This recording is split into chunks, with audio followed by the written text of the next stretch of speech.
Praise lord, హల్లెలూయా. ప్రభు అయిన యేసుక్రీస్తు వారి శ్రేష్టమైనటువంటి నామంలో ఈ ఉదయకాల సమయం దేవుని మాటలు వింటున్న మీ అందరికీ కూడా నా హృదయపూర్వకమైనటువంటి వందనాలు. ఎలా ఉన్నారు? మీరు, మీ కుటుంబాలు, మీ బిడ్డలు క్షేమంగా ఉన్నారా? దేవుని మహాకృప మీకు, మీ కుటుంబాలకి తోడై ఉండును కాక. ఆమేన్. పరిశుద్ధ గ్రంథంలో నుండి ఒక వాక్యాన్ని మనం చదువుకుందాం. చూడండి, మత్తయి సువార్త 1వ అధ్యాయం, మత్తయి సువార్త 1వ అధ్యాయం 21వ వచనాన్ని మనం చదువుకుందాం. ఆమె ఒక కుమారుని కనును, తన ప్రజలను వారి పాపముల నుండి ఆయనే రక్షించును, కనుక ఆయనకు యేసు అను పేరు పెట్టుదు అనెను. హల్లెలూయా. పరిశుద్ధ గ్రంథాన్ని మనం ధ్యానం చేస్తూ ఉంటే అమూల్యమైనటువంటి మాట మన ప్రభు అయిన యేసుక్రీస్తు వారి గురించి వ్రాయబడి ఉంది. ఏంటయ్యా ఆ మాట అంటే, తన ప్రజలను వారి పాపముల నుండి ఆయనే రక్షించు. మనం ఆరాధిస్తున్నటువంటి మన ప్రభు అయిన యేసుక్రీస్తు ప్రభువారు తన ప్రజలను వారి పాపముల నుండి రక్షించే దేవుడు. ఆయన రక్షకుడు. ఆయన ప్రజలను రక్షించడానికి వచ్చాడు.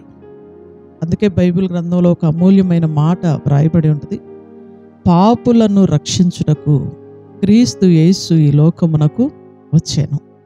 ఆయన ఎవరయ్యా అంటే రక్షకుడండి. ఎవరిని రక్షిస్తాడు ఆయన అంటే పాపులను రక్షిస్తాడు. పాపంలో, శాపంలో, అపవాది బంధకాల్లో పీడించబడుతూ కూరుకుపోయి ఉన్నటువంటి వారిని పైకి లేవనెత్తి రక్షించే దేవుడండి. 2024 సంవత్సరాల క్రితం యేసు ప్రభువారి గురించి దావీదు కుమారుడైనటువంటి యోసేపుతో దేవుని యొక్క దూత మాట్లాడినటువంటి మాట, నీవు చేసుకోబోయేటటువంటి నీ భార్య అయిన మరియ పరిశుద్ధాత్మ వలన గర్భం ధరించినది, ఆమె ఒక కుమారుని కంటది. ఆయన ఏం చేస్తాడయ్యా అంటే ఆ కుమారుడు తన ప్రజలను వారి పాపముల నుండి ఆయనే రక్షిస్తాడు, కనుక ఆయనకి యేసు అనే పేరు పెట్టండి అని దూత స్వప్నమందు కనబడి యోసేపుతో మాట్లాడింది. దేవునికి స్తోత్రం చెల్లిద్దామండి. హల్లెలూయా. అమూల్యమైనటువంటి మాట అండి.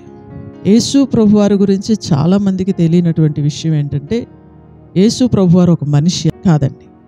ఆయన పరిశుద్ధాత్మ ద్వారా జన్మించినటువంటి ఒక పరమాత్ముడు. పాపులందరినీ కూడా రక్షించడానికి ప్రభు అయిన యేసుక్రీస్తు వారు ఈ లోకానికి వచ్చారు. ఆయన ఎందుకు వచ్చాడయ్యా అంటే పాపులను రక్షించడానికి వచ్చాడు. తన ప్రజలను రక్షించుకోవడానికి వచ్చాడు. అందరూ లోకంలో కలిసిపోయి, పాపంలో కలిసిపోయి, విచ్చలవిడితనంగా తిరుగుతూ, లోకమనే మాయలో కూరుకుపోయి, పాప బంధకాల్లో కూరుకుపోయి ఉంటే వారందరికీ విడుదల ఇవ్వటానికి, వారందరినీ రక్షించుకోవడానికి ప్రభు అయిన యేసుక్రీస్తు వారు ఈ లోకంలోనికి వచ్చారు. ఎవరూ నశించిపోవటం దేవునికి ఇష్టం లేదండి. అంతటా అందరూ మారు మనస్సు పొందాలని దేవుని యొక్క ఉద్దేశమై ఉంది. ఆయన యొక్క ఉద్దేశాన్ని నెరవేర్చుకోవడం కోసం, తన ప్రజలందరూ కూడా నశించిపోకుండా కాపాడబడటం కోసం ప్రభు అయిన యేసుక్రీస్తు వారు 2024 సంవత్సరాల క్రితమే పరిశుద్ధాత్మ ద్వారా మరియ గర్భంలోనికి వచ్చి ఈ లోకంలో లోకరక్షకుడుగా ఆయన జన్మించాడు. ఎందుకు అంటే ఏ వ్యక్తి పాపంలో ఉండి నశించిపోకూడదు, ఏ వ్యక్తి నిత్య నరకానికి వెళ్ళకూడదు, అందరూ కూడా రక్షింపబడాలి, ఆ పాప బంధకాల్లో నుండి విడుదల పొందాలి. ఈ రోజున చూడండి, మనం చూస్తే ఎంతోమంది త్రాగుడనే బంధకంలో కూరుకుపోయి ఉన్నారు.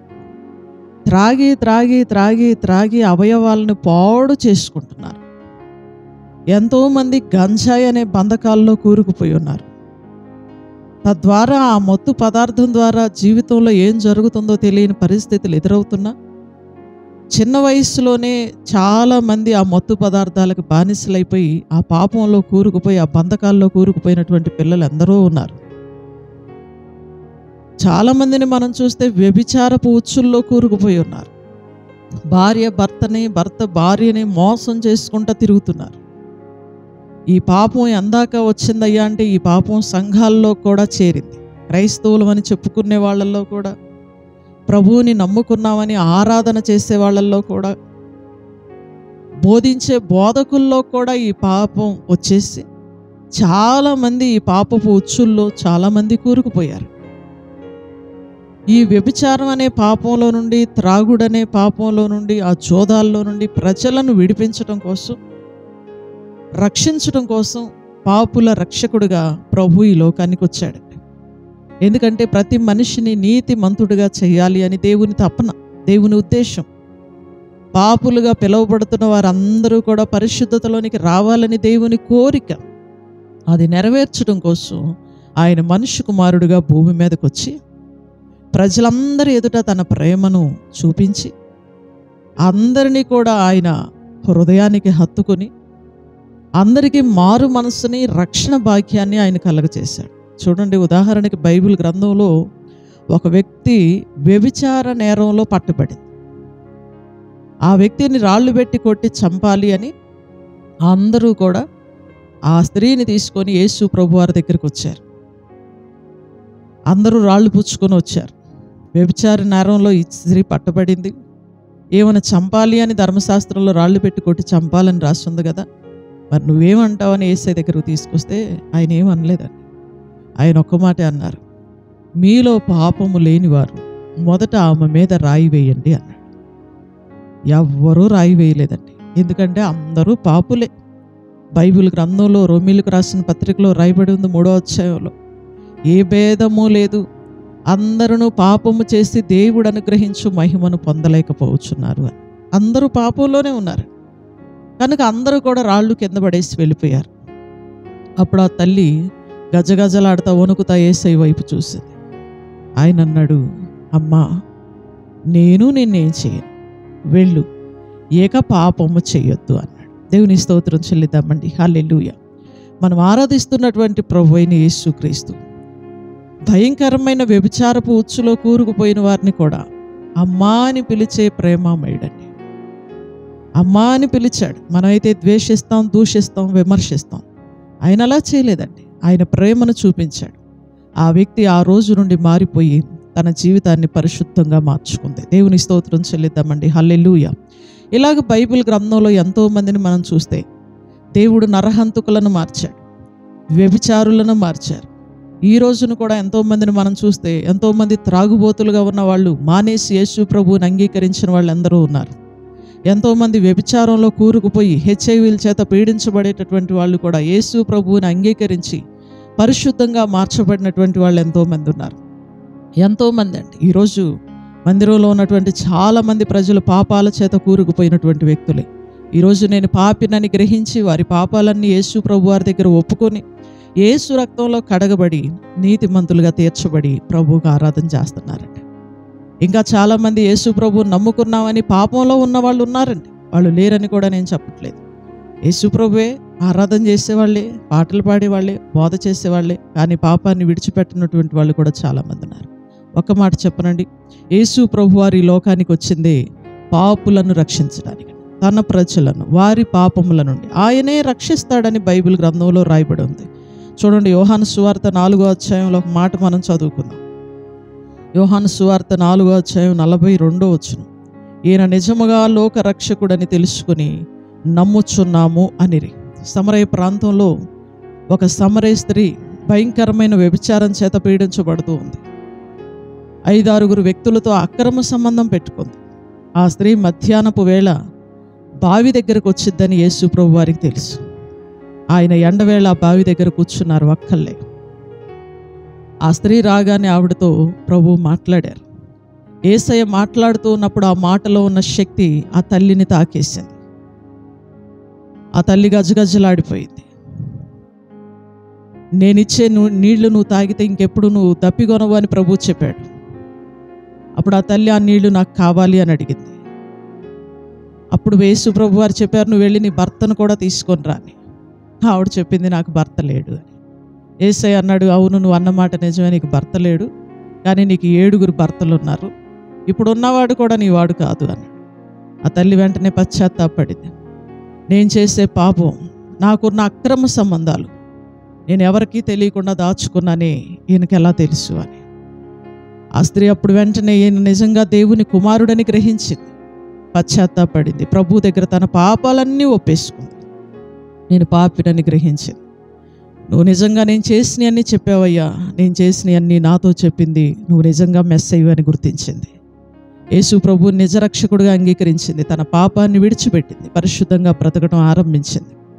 ఆవిడ వెళ్ళి సమరయ ప్రాంతంలో ఉన్న ప్రజలందరికీ చెప్పింది, నేను చేసిన పాపం అంతా, నాతో చెప్పినటువంటి మెస్సయ్యను నేను కనుగొన్నాను, మీరు కూడా రండి అంటే సమరయ పట్టణ ప్రజలందరూ కూడా యేసయ్య దగ్గరికి వచ్చారు. అందరూ కలిసి ఆయన మాటలు విని అందరూ మారు మనస్సు పొంది రక్షింపబడ్డారు. దేవునికి స్తోత్రం చెల్లిద్దామండి.